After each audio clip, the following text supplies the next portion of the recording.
Shalom. प्रभु यीशु मसीह के महान और सामर्थी नाम से आज के इस नए दिन के लिए मैं परमेश्वर का धन्यवाद देता हूं।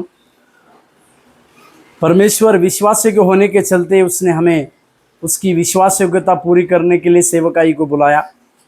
आज का आशीष और अनुग्रह वाला वचन जो मरकुस उसके 6वें अध्याय के 20वें वाक्य को देखिए। मरकुस रचित सुसमाचार उसके 6 अध्याय के 20वें वाक्य में, क्योंकि हेरोदेस यूहन्ना को धर्मी और पवित्र पुरुष जानकर उससे डरता था और उसे बचाए रखता था और उसकी बातें सुनकर बहुत घबराता था, पर आनंद से सुनता था। ये बात यूहन्ना बपतिस्मा के उस प्रभाव के उन दिनों में यूहन्ना बपतिस्मा दाता जो था वो प्रभावी भविष्यवक्ताओं में से एक था।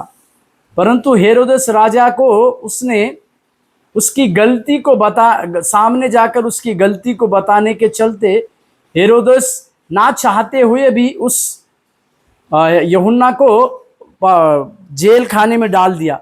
परंतु हेरोदेस राजा होने के बावजूद भी उस यूहन्ना को मार नहीं पाता था, क्योंकि उसके कारण यहाँ पर लिखा हुआ है, हेरोदेस यूहन्ना को धर्मी और पवित्र पुरुष जानकर डरता था।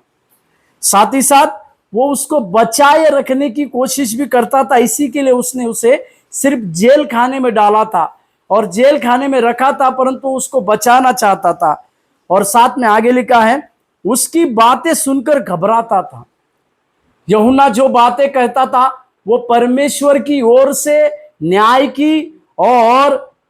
की बातें और आने वाले युग की, आने वाले भविष्यवाणी की बातों को कहता था और एक बोल्ड के साथ उनके करेक्शन की बातों को करता था। इसी के लिए हेरोदेस राजा उससे घबराता था, उसकी बातों से घबराता था, उसके उस कहे हुए करेक्शन से घबराता था, उनकी उस चेतावनी से घबराता था। परंतु लिखा हुआ है, परंतु आनंद से सुनता था। एक सच्चे भविष्यवक्ता की बातें किस प्रकार से होनी चाहिए, इसका यही कारण है।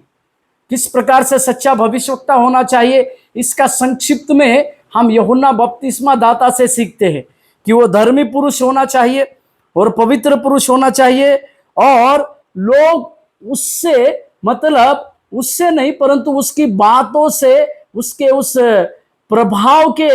उसकी प्रभाव होने वाली बातों से लोगों के अंदर डर होना चाहिए, और साथ ही साथ लोग जो है उसकी बातों से घबराने वाले होना चाहिए। आज के हमारे इस युग में एक बोल्ड प्रॉफिट की आवश्यकता है, जो परमेश्वर जो कहते हैं उसी बातों को स्पष्ट रीति से कहने वाले भविष्यवक्ता की जरूरी है।